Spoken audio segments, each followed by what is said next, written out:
తర్వాత మీరు వెనక్కి రండి, ఆ తర్వాత మనం లోపలికి జూనియర్ సర్కస్కి వెళ్ళొచ్చు అన్నాడంట. ఆ తర్వాత యజమానుడు పెద్ద కుమారుడు తీసుకుని ఆ సర్కస్ కాడికి వెళ్ళి 10 పెళ్లి తీసుకున్నాడు. 10 తోడు తీసుకున్న తర్వాత పెద్ద కుమారుడు చేతులు 9 పెళ్లిట్లు పెట్టి ఆయన అన్నాడంట, నాయన నేను లోపలికి వెళ్ళిపోతా, నా తోడు తీసుకుని నేను లోపలికి వెళ్ళిపోతా, నేను సీట్లు పట్టి పెడతా, మీరేం చేయాలా? తర్వాత అమ్మకి కానీ మిగిలిన పిల్లలు కానీ వచ్చినప్పుడు ఈ 9 టికెట్లు వాళ్ళకిచ్చి వాళ్ళని వెంట పెట్టుకుని లోపలికి సర్కస్ లోకి రావాలి, అప్పుడు నేను సీట్లు పట్టు పెడతాను అంట. సరే అలా కూడా 9 టికెట్లు చేత పెట్టుకుని పెద్ద కుమారుడు బయటున్నాడు. తండ్రి మాత్రం ఒక్క టికెట్ లోపల కుట్టేసుకొని లోపలికి వెళ్ళిపోయాడు. ఇప్పుడు ఏం చేయాలండి? సరే ఏం చేయాలా? తల్లి ఇతరమైన అన్నదమ్ములు వచ్చినప్పుడు అక్కలు వచ్చినప్పుడు ఈ పెద్ద కుమారుడు 9 కోట్లు వాళ్ళ చేతిలో పెట్టి, ఇదిగో 9 కోట్లు మీ చేతిలో పెట్టా, తండ్రి ఎక్కడ? తండ్రి లోపల వెళ్ళాడు. ఆయన ఒక్క టికెట్ తీసుకుని లోపలికి వెళ్ళాడు. ఇదిగో 9 కోట్లు మన చేతిలో పెట్టాడు కనుక మనం అంటే తండ్రి ఎక్కడ? నాయనక్కడా అండి అందరూ అక్కడ ఏడ్చుకుంటే కొట్టుబడిపోయారంట. ఏమర్థమైంది వాళ్ళకి? ఏమర్థమైంది? నాయనక్కడా అని కొట్టుబడిపోయారంట. అదే నాయన లోపల జగన్ సర్కస్ లో ఉన్నాడు, అక్కడ సీట్లు పట్టుకోవడానికి వెళ్ళాడు, మన చేతులు 9 టికెట్లు పెట్టాడు, మనం కూడా అందుకు వెళ్ళాలంటే పిల్లలు పడేసి వీళ్ళు దొరుకుతున్నారు. అది మన వ్యవస్థ, మనకు అర్థమైన స్థితి అది. కనుక ఆయన సచివుడైన యేసు ప్రభువు తనకిచ్చినటువంటి నిత్య జీవాన్ని, తనకిచ్చినటువంటి ఆత్మని సంచకరాన్ని ఆధారం చేసుకుని తాను ఇప్పుడు ఏమైపోయాడు? పరలోకానికి వెళ్ళిపోయాడు. కనుక లోపలికి వెళ్ళాడు. ఇదిలో వచ్చి ప్రభు యేసుక్రీస్తు వారు ఏం సెలవిచ్చాడు? నేను వెళ్తున్నాను, మీరు ఉండండి, నేను వెళ్ళి మీకు స్థలము సిద్ధపరిచి నేను స్థలములు మీరు లేకుండా మిమ్మల్ని మళ్ళా వచ్చి తీసుకుని వెళ్తున్నాడు. మనం ఎలా ఉన్నాం? దీంట్లోని పడేసి, ఆ నిరీక్షణ పడేసి, ఆ నమ్మకాన్ని పడేసి, ఆ విశ్వాసాన్ని పడేసి, మనం నిరీక్షణ లేని వాడల్లా, విశ్వాసం లేని వాడల్లా కింద పడుతున్నాం. ఇది మన యొక్క స్థితి. కనుక అలా కాకుండా ఆయన అంటున్నాడు, నేను నా దేవుడితో పాటు ఉన్నాను, నేను స్థలములు నేను ఏంటంటే మీరు ఆ విశ్వాసాన్ని కాపాడుకోవాలి. ప్రభు యేసుక్రీస్తు వారు కలువరి సెలవులు నీ కొరకు నా కొరకు ఘోరమైన సెలవు మరణాన్ని పొందాలని, ఆయన నా కొరకు అని, నా పాపల కొరకు అని నేను విశ్వసించాను. ఆయన నమ్ముకుంటాడు, ఆయన మరణించాడు, పాత పెట్టబడ్డాడు, తిరిగి వచ్చాడు, 40 దినాలు భూమి మీద ఉన్నాడు. ఆయన ఆరోహణమై పర్వతానికి గాలిలో తేలిపోయి వెళ్ళిపోయాడు. ఆయన చెప్పిన శుభవార్త మాత్రం నేటికి మన మధ్య ఉంది, ప్రకటించబడుతుంది. ఆ యొక్క పేట మనకు అందించబడుతుంది. ప్రియరాత్రి సాధన సోయ ఈ నిరీక్షణ కలిగి ఉండాలి. కనుక రాజుల మధ్య మాట్లాడుతున్నాడు, ఇదిగో నేను తోడుకున్నాను, నేను వెళ్ళిపోతున్నాను, నేను కూడా ఆ నిరీక్షణ వచ్చిన సాక్ష్యాన్ని మిగిల్చి మీ చేతులు కొట్టుకుంటున్నాను. మీరు కూడా కలవపడకూడదు, ఏడవకూడదు, మీరు దొరకకూడదు. మీరేం చేయాలా? నా దేవుడు శ్వాసం ఉంచాలి. అలాగే శ్వాసం నుంచి నిరీక్షణ కలిగి నేను లోపలికి వెళ్ళాను, మీరు బయట ఉన్నారు, మీరు విశ్వాసాన్ని నిరీక్షను గట్టిగా చేపట్టి మీరు కూడా లోపలికి రావాలన్నదే నా యొక్క ఆశ. అది ఆయన ఆశ, అది ఆయన మనవి, అది ఆయనకు సందేశం. ఈ సందేశాన్ని ఉన్నవారు మనం ప్రభుత్వం శ్వాసం ఉంచుతాం. తాను ముందుగా మనకంటే ముందు వెళ్ళాడు, లోపలికి చేయాలి. మనం అదే వరుసలో ఉన్నాం, అదే బాటలో ఉన్నాం. కనుకనే మన లోకం విడిచిపెట్టాలి, పరలోకానికి వెళ్ళాలి. ఈ సత్య సంగతిని మనము దృష్టించి మనం నిరీక్షణ కలిగి, ఆదరణ కలిగి మనం ప్రభువుకు తను మరి అప్పగిస్తాం. అలాగే ప్రభువుకు అప్పగిద్దాం. అలాగే నిరీక్షణ కలిగి మనం జీవిస్తాం. ఇది నిమిత్తమై వాక్యం కొరకై జాషువా మొదలు ప్రారంభం చేస్తారు. రండి ముందుకు రండి.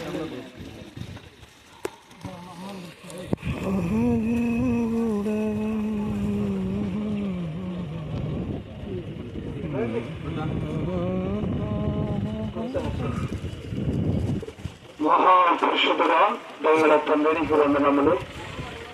భూమి ఆకాశములకు సృష్టికర్తమైన మోహనతులైన మహాపరిశుద్ధమైన గొప్ప దేవుడులు సమీపంలోని టీచర్స్ లో ఎమరకుమారు మీరు మాత్రం విశ్వసిస్తూ కోట్లపరుగు దైవదూతల చిన్న పరిశుద్ధుడు పరిశుద్ధుడు పరిశుభ్రాన్ని గాన ప్రతిగానం చేయబడుచున్నవా ప్రభావ. ఆ మేఘలను ఎదురుకుంటూ ప్రయోగానికి వచ్చి మనుషులకు దేవునికి మెత్తగట్టుగా సూర్య విరాళాలు అమూలమైన రక్తం కార్చారు. మరణించి సమాచారుడు విరోధమట్టు ఇచ్చారు. తండ్రి మధ్యాహ్న కాల సమయంలో సహోదరుడు రామకృష్ణగా పిలవబడుతూ రాజన్నగా ప్రభావ రక్షణ మారు మనుషులకు దాటుతూ సాక్ష్యం ఇచ్చి దేవాలయ సమస్యలను పొందేగా తన జీవితకాలంతో పేరుగా ఉండి కాపాడు భద్రపరిచినారు. తండ్రి నేను ఉదయకాల సభలో తండ్రి మహిమలో చేర్చుకున్నారు. తనకు ఇచ్చిన సంతానమును సహోదరుని బలపరచడం బంధువుల రక్తసంబంధికులు ఆదరించి అదే గొప్ప నిరీక్షణతో విశ్వాసంతో మహిమల రాజ్యం కొరకు తండ్రి సిద్ధపడి సహాయం చేయండి. తాత్కాలికమైనది తండ్రి, ఇది శాంపుల్ లైఫ్ కనుక ఒక ఆపర జీవితంలో తండ్రి మేమందరం కూడా తండ్రి రైతులు సిద్ధపడి మహిమల రాజ్యం కొరకు తండ్రి నిన్ను ఎదుర్కొనేందుకు సహాయం చేయడం కోరుకుంటున్నాం. క్రైస్తవ కార్యక్రమంతో కూడా తమ తోడుగా నడిపించారు. ప్రభావ కనికరించు, దీవించండి. వచ్చిన ప్రతి ఒక్కరు దర్శించండి. రక్షణ లేని వారికి రక్షణ దయచేయండి. అమూల్యమైన రక్షణను రాయబడింది. రక్షణ పొందకపోతే ఇప్పుడు నడకలు అద్భుతం పాతాళం ఉదాయుధంలో వేర్పు పొందగలుగుతుంది. అక్కడ శాంతి లేదు, సంతోషం లేదు, సమాధానం లేదు. ఇప్పుడు ఆ సమాధానంలో అనుగ్రహించి పొందిన దేవుడితో సమాధానపరచుకున్నకే ఘోరమైన మరణాలు. మరి దూరం వెళ్ళితే బాక్స్ మనం లోపల కిందకి దించుతాము. బాక్స్ దించడానికి దయచేసి రండి, ఫ్రెండ్స్ రండి. మరి ఇంకా కొంచెం వెనక్కి రండి సైడ్కి రండి. కొంత అమ్మని తీసుకోమ్మా, కొంత దిగురండి, వెనక్కి రండి. దాడు ఇదోడు పెట్టుకో, ఇదో అది దిగు మెల్లగా ఇటువైపురా అయ్యా, ఇటువైపు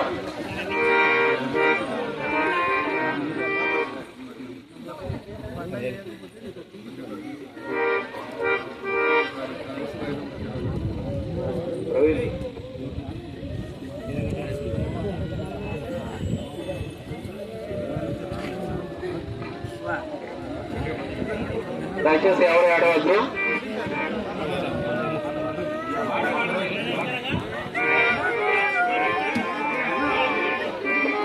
పాట పాడండి.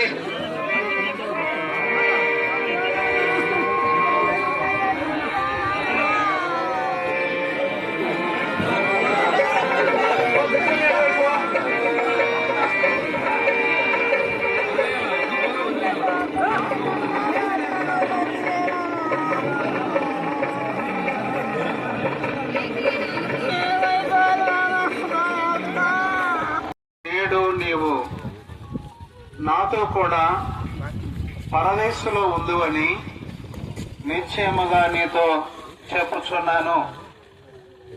ప్రియులారా, ప్రభువైన యేసుక్రీస్తు వారు చెప్పులు వేసుకున్నావు తాను జీవించిన దినాలు ముగించబడుతున్న చివరి గడియల్లో ఆయన్ని ఏ మాత్రం కూడా మట్టి దిక్షణ గాని ఐసీలో గాని పట్టలేదు.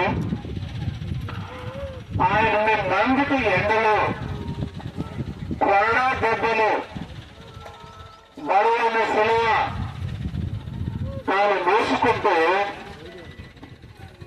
ఆయన భూగోళ కొండనెక్కినట్లుగా చూస్తున్నాం.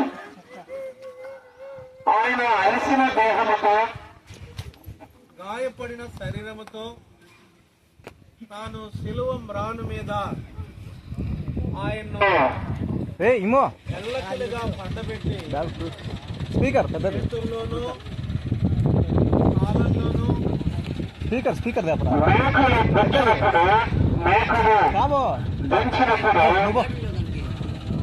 ఆయన తల్లడిల్లినాడు. ఆయన తల్లడిల్లిన సంగతి మన కళ్ళ ముందు మనము గుర్తు తెచ్చుకుంటే మన భూములు కరగాలి. కనుక ఆయన సెలవు మ్రాను మీద నాది చర్చిలో ఉంది నా చనిపోయింది మేము విన్నాం. ఈరోజు మీరు చనిపోతున్న పోతూ నన్ను బ్రతికించగలరాదా? నన్ను సెలవు మ్రాను మీద పెంచి నాకు జీవాన్ని చేయగలరాదా అని అలాగే తన అడగలు. అయితే తానొకటి నమ్మాడు, ప్రధానంగా నమ్మాడు, సందేహం లేకుండా నమ్మాడు. అయ్యా నీవు రాజుని ఎలా చెబుతా ప్రభు యేసుక్రీస్తు వారు సెలవిచ్చారు. నేను రాజుని, సత్యము ఆత్మల ప్రపంచం, కోటాని కోట్ల దూతలు, సరాపులు తోపులు, ఈయన రాజ్యం అదృశ్యమేది నిత్యమైనది, దానికి అంతముందు అని గ్రహించి ఆయన అన్నాడు, అయ్యా నీ రాజ్యంలో వచ్చేటప్పుడు నన్ను జ్ఞాపకం చేసుకో అని అంటున్నాడు. వాక్యం. కనుక ఆయన అడిగినప్పుడు ప్రభు అన్నాడు, ఆ నమ్మికకు తను ఎంత ఆనందించుంటాడో, తన మరణంలో తనకు కలిగిన తృప్తి అని ప్రభు యేసుక్రీస్తు వారు తన మరణంలో తనకు కలిగిన తృప్తి ఏంటంటే అతని ప్రార్థన, అతని రక్షణ. కనుక దేవుడు ప్రభు యేసుక్రీస్తు వారు నీకు తెలియని ఆహారం నాకుంది, నాకు ఆకలి ఉంది, నాకు ఆహారం అవసరం, అయితే మీకు తెలియని ఆహారం నాకుందన్నాడు. ఆత్మరక్షణ అయిన ఆహారం. సెలవు మ్రాను మీద దొంగ అడిగినప్పుడు ప్రభుడు యేసుక్రీస్తు వారికి ఆకలి తీరినట్లు అన్నాడు. నిశ్చయమగా ఉంది అన్నాడు. ప్రియగా బాగా గమనించేది. చివరి ఒక మాట చెప్తున్నా. ఒక పట్టణంలో జెమినీ సర్కస్ పెట్టారంట. జెమినీ సర్కస్ కొన్ని వేల ఎకరాలు పెద్ద సర్కస్ ప్రపంచంలోనే అది పెడితే అది చూడడానికి టికెట్లు సాయంత్రం అయితే టూర్ తీసుకొని లోపలికి వెళ్ళాలి, ఆ సర్కస్ చూడాలి. అప్పుడు ఇంటి యజమాని అన్నాడంట, అదే మన పిల్లలందరూ మన ఇంటిలో 10 మంది ఉన్నారు, అందుకని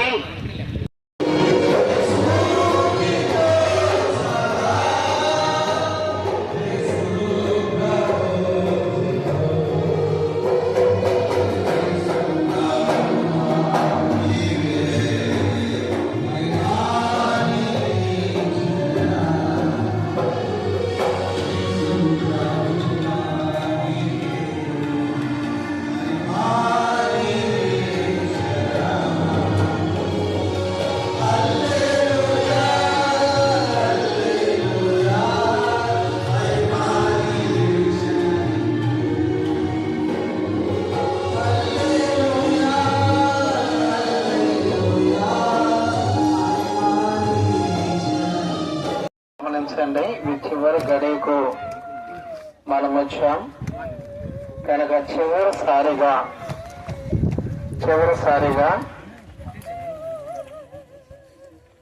దేవుని వాక్యాన్ని గుర్తు చేసుకుని రాజన్న మనకు ఏదైతే చెప్పదలుచుకున్నాడో ఆ మాటను తను చెప్పినప్పుడు మనము చాలా ప్రశాంతంగా వినాలని మనం చేస్తున్నాం. లూకా సువార్త